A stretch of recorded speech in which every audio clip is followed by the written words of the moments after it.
उदयपुर के महाकालेश्वर मंदिर में आज जलाभिषेक के दौरान जमकर हंगामा हुआ। दरअसल अपने जन्मदिन पर पूर्व सांसद और सीडब्ल्यूसी मेंबर रघुवीर मीणा कार्यकर्ताओं के साथ रानी रोड स्थित महाकालेश्वर मंदिर पहुंचे और शिवलिंग पर जलाभिषेक करने और विशेष पूजा अर्चना करने की अनुमति मांगी।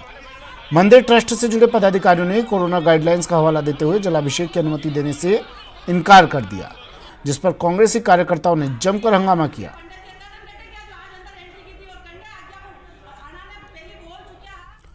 रामगंज मंडी से विधायक मदन दिलावर ने एक बार फिर किसान आंदोलन को लेकर बयान जारी करते हुए मुख्यमंत्री और कांग्रेस पर निशाना साधा है। उन्होंने कहा कि ये वही कांग्रेस के लोग हैं जिन्होंने आपातकाल के वक्त संविधान की धज्जियां उड़ाई थी और अब किसान आंदोलन के नाम पर आंदोलन कर रहे लोगों को रोकने के लिए कटीले तार लगाए जाने का विरोध कर रहे हैं। दिलावर एक बार फिर किसान आंदोलन के बीच उपद्रवियों और देशद्रोहियों के छिपे होने का आरोप लगाया और तिरंगे झंडे का अपमान करने वाले उपद्रवियों को जेल में डालने की बात कही। इमरजेंसी में आपने क्या किया था? सन 1975 में संविधान को सस्पेंड कर दिया था, लोग को जेलों में डाल दिया था, जमानत का प्रावधान नहीं था। और जब हिंदुस्तान के हजारों संत दिल्ली में आंदोलन कर रहे थे कि गोमाता की हत्या पर पाबंदी हो, गोमाता हिंदुस्तान में नहीं काटी जाए, तो आप लोगों ने ही हजारों संतों के ऊपर गोलियां चलाकर लगभग 400 संतों को मौत के घाट उतार दिया था और 3000 सिखों को दिल्ली में मौत के घाट उतार दिया था। क्या आप हत्यारे नहीं हो? जम्मू कश्मीर के राजौरी में नियंत्रण रेखा पर पाकिस्तान की ओर से की गई गोलीबारी में बुधवार को सेना का एक जवान शहीद हो गया। जोधपुर जिले के खेजड़ला निवासी 23 साल के लक्ष्मण सीमा पर दुश्मनों से लोहा लेते हुए शहीद हो गए। उन्हें सेना के अस्पताल ले जाया गया, लेकिन उन्हें बचाया नहीं जा सका। खेजड़ला में अपने लाडले लक्ष्मण के शहीद होने की सूचना मिलते ही शोक छा गया। उसके परिवार में माता पिता, एक छोटा भाई और बहन हैं। उनके पिता किसान हैं। लक्ष्मण की 2 महीने बाद शादी होनी थी और परिवार शादी की तैयारियों में जुटा था। शादी के लिए लक्ष्मण अगले महीने छुट्टी पर घर आने वाले थे और वो 5 साल पहले सेना में भर्ती हुए थे। शहीद लक्ष्मण की पार्थिव देह कल सुबह उनके पैतृक गांव पहुंचेगी। इसके बाद पूरे राजकीय सम्मान के साथ उनका अंतिम संस्कार किया जाएगा।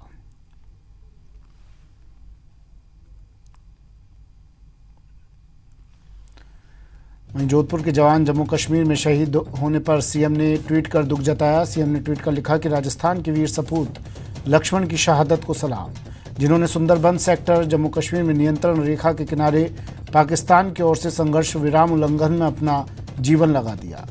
उनके परिवार के प्रति मेरी हार्दिक संवेदना। उन्हें शक्ति मिले, हम सभी इस कठिन समय में उनके साथ खड़े हैं। वहीं केंद्रीय मंत्री गजेंद्र सिंह शेखावत ने भी ट्वीट किया। उन्होंने लिखा कि जम्मू कश्मीर के राजौरी जिले में नियंत्रण रेखा पर पाकिस्तानी गोलीबारी का जवाब देते हुए जोधपुर निवासी सेना के जवान लक्ष्मण जी वीर गति को प्राप्त हुए हैं। उनके बलिदान को शत शत नमन। ईश्वर लक्ष्मण जी की आत्मा को शांति और परिजनों को वियोग सहने की शक्ति दे। जय हिंद।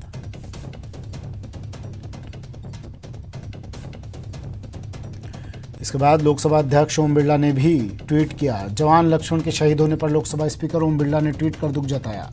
उन्होंने लिखा कि जम्मू कश्मीर के राजौरी जिले में पाकिस्तानी गोलीबारी में जोधपुर के जवान लक्ष्मण जी के शहीद होने की खबर मिली। मैं सर्वोच्च बलिदान के लिए वीर सैनिक को नमन करता हूं। परमात्मा लक्ष्मण जी की आत्मा को शांति प्रदान करे।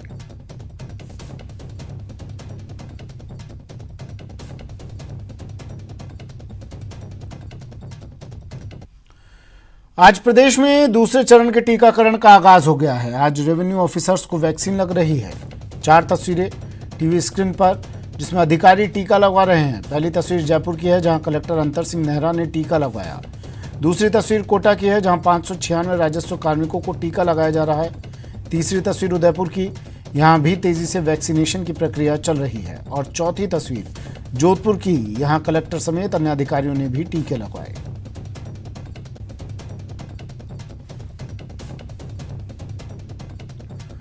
जयपुर में आज दूसरे चरण का टीकाकरण शुरू हो गया, जिसके तहत आज रेवेन्यू ऑफिसर को वैक्सीन लग रही है। इस दौरान कलेक्टर अंतर सिंह नेहरा ने भी टीका लगवाया।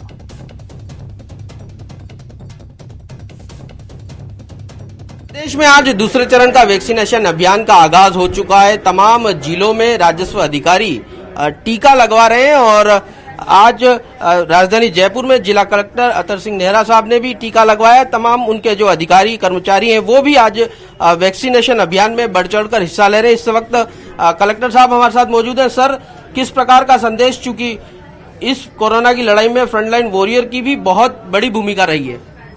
निश्चित रूप से आज second phase health care workers के बाद सेकेंड फेज राजस्व अधिकारी को फ्रंटलाइन वर्कर्स का आज स्टार्ट किया गया है और उसी संदर्भ में मैंने आज आकर हॉस्पिटल में वैक्सीनेशन लिया है। मैं सभी को ये कहना चाहूंगा कि अपने साइंटिस्ट पर भरोसा करते हुए, केंद्र सरकार ने जो अप्रूवल दी है उस पर भरोसा करते हुए अपने को आगे आकर कोविड की जो वैक्सीनेशन है उसको करवाना चाहिए। और मैं ये भी निवेदन करना चाहूंगा कि जो हेल्थ केयर वर्कर्स ने अभी तक नहीं लिया उसके लिए भी हम आगे 1-2 दिन और प्रयास करेंगे और वो भी मैं चाहूंगा कि आगे आकर वैक्सीनेशन लें। और जो थर्ड फेज के लिए जो अपने लोकल बॉडीज के जो कर्मचारी है, सफाई कर्मचारियों से लेके आयुक्त तक, उनका भी वैक्सीनेशन किया जाना है। तो मैं सभी सफाई कर्मचारियों से ले आयुक्त महोदय तक के सभी कर्मचारियों को जो लोकल बॉडीज के हैं उनसे भी आग्रह करूंगा, निवेदन करूंगा कि वो आगे बढ़कर 100% वैक्सीनेशन लगवाएं, क्योंकि ये नहीं कहा जा सकता कि कोरोना अभी चला गया है। कोरोना निश्चित रूप से कम हुआ है बट गया नहीं है। अपने को एहतियात बरतने हैं और कोविड की जो ये वैक्सीनेशन है उसका लाभ हमें उठाना है, जिससे सेकेंड फेज यदि कोई आता है तो उसमें अपने सुरक्षित रहे। बिल्कुल, थैंक यू। तो एहतियात बरतने आवश्यक है। हालांकि प्रदेश में वैक्सीनेशन का जो संक्रमण है वो एक तरह से वैक्सीन का संक्रमण कम हुआ है, लेकिन उसके बावजूद जिस प्रकार से टीकाकरण सरकार के द्वारा किया जा रहा है उसको बहुत आगे बढ़कर जो है वो इसमें भाग लेना चाहिए। हालांकि राजस्थान में अब लगातार संक्रमण जो है वो धीरे धीरे कम होता जा रहा है और 4 जिले जो है वो एक तरह से कोरोना मुक्त भी हो चुके हैं। तो आज राजस्व अधिकारियों का टीकाकरण हुआ है, कल जो नगर निगम के कर्मचारी हैं उनका टीकाकरण होगा और परसों यानी 6 फरवरी को पुलिस कर्मियों का टीकाकरण किया जाएगा। कैमरा पर्सन देवेंद्र के साथ सौरभ गृहस्थी, न्यूज 18 राजस्थान, जयपुर।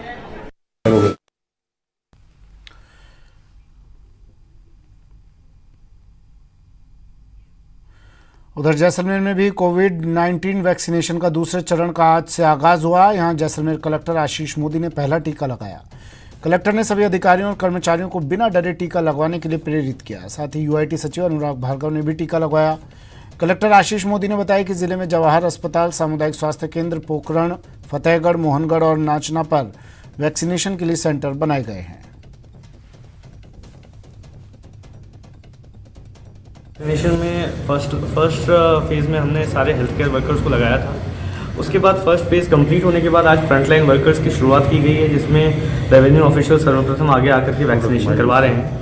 मैंने भी आज वैक्सीनेशन करवाया और लगभग आधा घंटा गुजरने के बाद अभी तक कोई एडवर्स इफेक्ट्स नहीं है और अब तक हमने जितने भी वैक्सीनेशन कराए हैं जिले में कोई भी एडवर्स इफेक्ट्स रिपोर्ट नहीं हुए हैं। तो मैं हमारे देश के सभी वैज्ञानिकों को धन्यवाद देना चाहूँगा कि कोविड वैक्सीनेशन अभियान चल रहा है। दूसरा चरण प्रदेश में वैक्सीनेशन के दूसरे चरण का आगाज हो चुका है। इसी क्रम में दौसा डीएम पीयूष समारिया ने जिले में कोविड टीकाकरण अभियान का शुभारंभ किया। मौके पर डीएम ने दूसरे चरण का सबसे पहला टीका भी लगवाया। इस दौरान अतिरिक्त डीएम लोकेश मीणा समेत जिला प्रशासन के कई वरीय अधिकारियों ने भी टीका लगवाया। बता दें कि वैक्सीनेशन के दूसरे चरण के तहत फ्रंटलाइन वर्कर्स के कर्मियों को टीका लगाया जाना है। दौसा वैक्सीनेशन केंद्र का जायजा लिया संवाददाता आशीष शर्मा ने।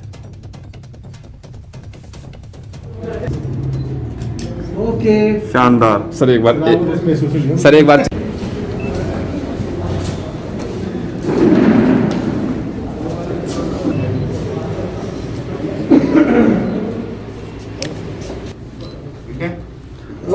कलेक्टर लोकेश मीणा और जिला कलेक्टर ने वैक्सीनेशन करवाया है। सर, जिला कलेक्टर पीयूष समारिया जी से हम बात करते हैं। सर, कैसा लगा और क्या एक मैसेज दोगे?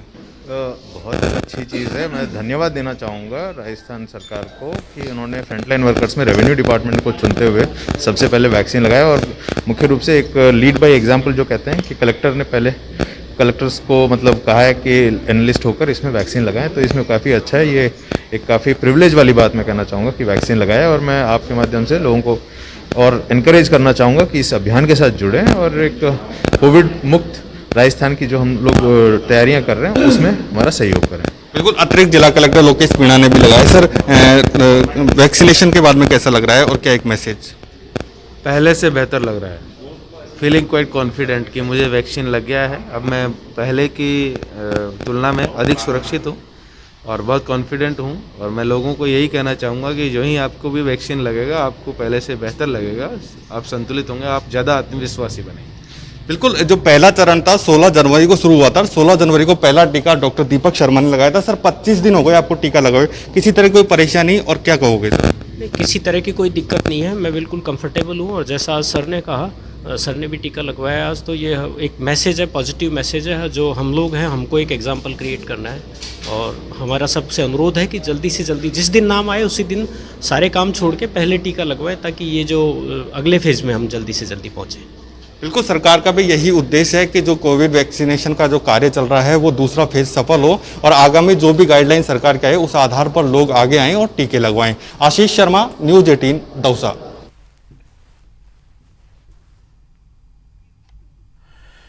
खबर उदयपुर से, जहां वैक्सीनेशन के दूसरे चरण के तहत उदयपुर में भी टीकाकरण अभियान का आगाज हुआ। शहर के एमबी चिकित्सालय के एसएसबी भवन में डीएम चेतन देवड़ा ने दूसरे चरण का सबसे पहला टीका लगवाया। मौके पर डीएम ने कहा कि वैक्सीन पूरी तरह से सेफ है। उन्होंने लोगों से अफवाहों पर ध्यान नहीं देने की अपील भी की। बता दें कि दूसरे चरण के तहत आज राजस्व विभाग, निगम कर्मियों और पुलिसकर्मियों को टीका लगाया जाना है। कोरोना वैक्सीनेशन के दूसरे चरण आज शुरू हुआ है और जिसमें राजस्व विभाग, नगरीय निकाय के लोग और पुलिस विभाग के कर्मचारियों, अधिकारियों का टीकाकरण होगा। उसके लिए तिथिवार कार्यक्रम जारी हुआ है। आज राजस्व विभाग के लगभग 800 कर्मचारी टीका लगवाएंगे। कल नगरीय निकाय के जो लोग हैं वो टीका लगवाएंगे और परसों पुलिस विभाग के कर्मचारियों का टीकाकरण चालू होगा। बूंदी में जिला कलेक्टर आशीष गुप्ता ने खुद कोविड-19 का टीका लगवाकर राजस्व सेवा के लिए आयोजित टीकाकरण अभियान की शुरुआत की। इस दौरान उन्होंने टीकाकरण के लिए निर्धारित प्रोटोकॉल की पालना की। साथ ही उन्होंने विश्वास व्यक्त किया कि राजस्व सेवा में टीकाकरण की 100% उपलब्धि जिले में हासिल होगी। इस दौरान अतिरिक्त जिला कलेक्टर एयू खान और उपखंड अधिकारी कैलाश गुर्जर ने भी टीकाकरण करवाया। उपखंड स्तरीय राजस्व अधिकारी भी आज ही टीकाकरण करवाएंगे। जो फर्स्ट चरण था हेल्थ केयर वर्कर्स वाला, वो बहुत ही सक्सेसफुल रहा और लगातार हम 100% से ज़्यादा वैक्सीनेशन डेली करते हुए आए हैं और हमने जो है प्रदेश में प्रथम स्थान प्राप्त किया है हेल्थ केयर वर्कर्स के कॉन्टेक्स्ट में। उसी कड़ी में अब फ्रंटलाइन वॉरियर्स जो हैं उनका वैक्सीनेशन शुरू हुआ है आज से, जिसमें आज रेवेन्यू के स्टाफ को लगाया जाएगा, कल अर्बन बॉडीज़ के और परसों पुलिस डिपार्टमेंट के। और मेरा मानना है कि जो हमने मोटिवेशन किया है लोगों को, अपने स्टाफ को, तो इसमें भी हम जो है पूरे अव्वल नंबर ही हमारा रहेगा स्टेट में, ऐसा मेरा मानना है। एक वक्त था जब लोग अपने परिवार या पड़ोसियों के साथ वक्त गुजारना बेहतर समझते थे, लेकिन बदलते दौर में लोगों को चस्का चढ़ा महंगे क्लब्स के साथ जुड़ने का। आलम यह है कि सदस्यों से महंगी फीस मिलने के बावजूद आज उन्हीं क्लब्स को कहना पड़ रहा है ना बाबा ना। मेंबरशिप बहुत सेंसिटिव इशू है और मेंबरशिप का सेंसिटिविटी केवल इतना ही है क्योंकि हर व्यक्ति आज आना चाहता है, मेंबर बनना चाहता है, पर क्योंकि जो भी हमारे देश की गाइडलाइंस है उस हिसाब से 2000 से ऊपर मेंबर्स नहीं बनाए जा सकते। जयपुर में क्लब कल्चर का ऐसा क्रेज कि पूछिए मत। बरसों पुराने और प्रतिष्ठित क्लबों में लाखों की फीस के बाद भी लोगों को एंट्री नहीं मिल रही है। स्टेटस सिंबल बन चुकी ज्यादातर क्लबों की मेंबरशिप बंद हो चुकी है, तो वहीं बढ़ती डिमांड के बाद स्पोर्ट्स और मनोरंजन के ये क्लब अपनी फीस और बढ़ाने वाले हैं। कई क्लबों की मेंबरशिप के लिए नेताओं और अधिकारी की सिफारिशें भी नाकाम साबित हो रही हैं। जयपुर में खेल और मनोरंजन के लिए कई क्लब, प्रतिष्ठित क्लबों में मेंबरशिप पाना पहुंच से दूर।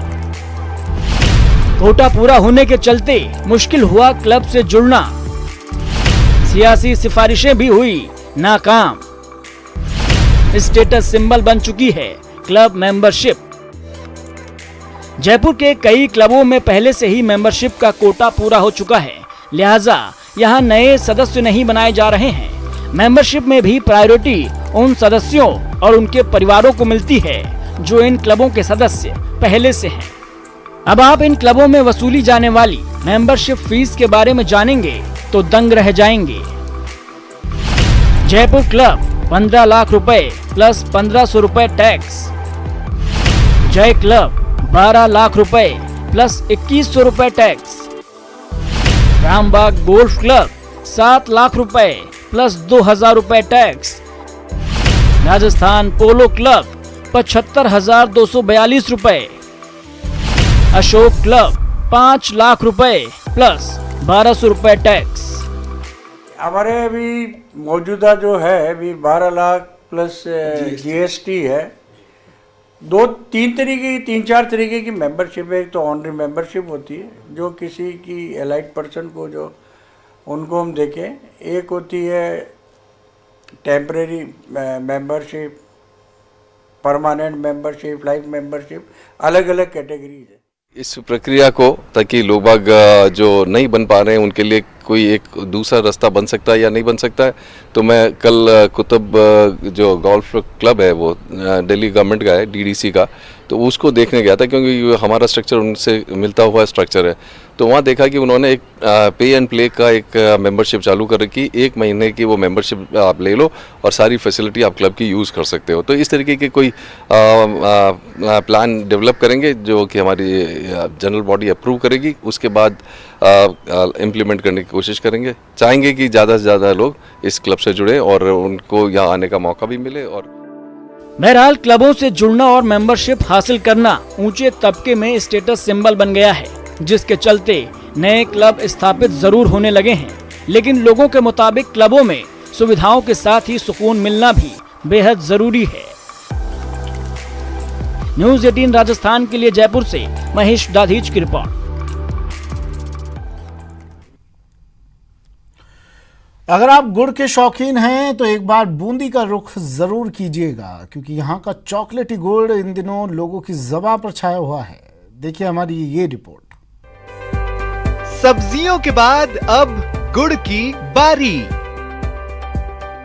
बूंदी के ऑर्गेनिक गुड़ की बढ़ी डिमांड। ऑर्गेनिक गुड़ की हो रही एडवांस बुकिंग। ये जूस, ये मिठास और ये महक, फिर मुंह में भला पानी क्यों न आए। मरुधरा का बूंदी यूं तो ऑर्गेनिक सब्जियों के लिए जाना जाता है, लेकिन अब ऑर्गेनिक गुड़ को लेकर भी अपनी धाक जमाता जा रहा है। ये ऑर्गेनिक गुड़ बिना किसी केमिकल के बनता है और इसमें ड्राई फ्रूट्स का इस्तेमाल होता है। ये गुड़ न सिर्फ हिंडोली के धोवड़ा गांव में मिठास घोल रहा है, बल्कि किसान को आर्थिक रूप से मजबूत भी कर रहा है। राजस्थान से हमने जब लॉकडाउन लगा था तब ऑर्गेनिक गन्ना हमने तैयार किया है। ऑर्गेनिक गन्ने से हम ऑर्गेनिक गुड़ भी बना रहे हैं। इसमें हम किसी भी प्रकार का केमिकल नहीं डाल रहे हैं, जैसे हेड्रो वगैरह कहते हैं, इसका हमने कोई यूज नहीं किया है और हम इसको बिल्कुल ऑर्गेनिक तरीके से पूरी साफ सफाई के साथ इसमें बना रहे हैं। यहाँ के गुड़ की डिमांड ऐसी है कि लोग इसकी एडवांस बुकिंग भी करवा रहे हैं। इनका गुड़ देखने और लेने के लिए यहाँ पे आए हैं और टेस्ट किया, बहुत अच्छा लगा। और इससे बिना केमिकल बनता हुआ देखा हमने, बिना केमिकल के प्रोडक्शन है, तो ये बहुत ही अच्छा है। ये स्वास्थ्य के लिए बहुत लाभदायक है। हालांकि इस बार बारिश कम होने की वजह से गन्ने की पैदावार जरूर घटी है, जिससे किसान थोड़े से मायूस भी हैं। ये बूंदी और कोटा में सप्लाई होती है इसकी, ये खाने के काम आता है, बहुत स्वादिष्ट गुड़ है। तो कितनी चरखी चल रही है यहाँ? अभी 3-4 चरखी चल रही है। तो चरखियाँ कम कैसी हो गई, क्या है? गन्ने की फसल बहुत कम है इस साल, बारिश कम हुई इसलिए गन्ने की फसल कम है, तो चरखियाँ भी कम ही चल रही है। लेकिन यहाँ सर्दी के मौसम में हर साल गुड़ की डिमांड बढ़ जाती है। बदलते समय के साथ गुड़ का स्वरूप भी बदला है और बूंदी के गुड़ की ये महक धीरे धीरे मरुधरा की फिजाओं में घुल रही है और लोग इस गुड़ की मिठास का भरपूर लुत्फ उठा रहे हैं। न्यूज़ 18 के लिए बूंदी से चैन सिंह की रिपोर्ट।